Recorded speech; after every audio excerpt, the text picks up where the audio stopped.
আজকের নতুন এপিসোডে আপনাদের স্বাগত জানাই। আমি মিলন সিদ্দিকী, পত্রিকার শীর্ষ খবর নিয়ে নিয়মিত উপস্থাপনা করি।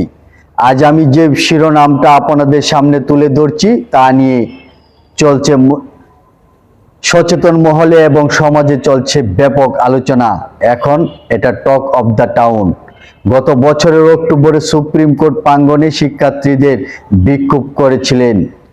তাদের দাবি ছিল দলবাজ, দুর্নীতিবাজ, ফ্যাসিস্টের দূষর বিচারকদের পদত্যাগ করতে হবে। এই আন্দোলনের প্রেক্ষাপটে সুপ্রিম কোর্ট 12 জন বিচারপতিকে ছুটিতে পাঠায়। এরপর সময়ের ব্যবধানে 7 জন বিচারপতির পদত্যাগ, অপসারণ কিংবা অবসরে গেছেন, কিন্তু এখনো 5 জন বিচারপতির বিষয়ে কোনো চূড়ান্ত সিদ্ধান্ত হয়নি। তাহলে প্রশ্ন থেকেই যায়, ছুটিতে পাঠানো সেই বিচারপতিরা এখন কোথায়? কেন এত দেরি হচ্ছে সিদ্ধান্তের?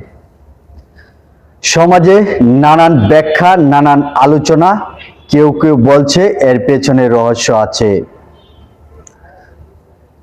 বাংলাদেশের নিউজ 24 এর শিরোনামে এই খবরটি প্রকাশিত হয়েছে।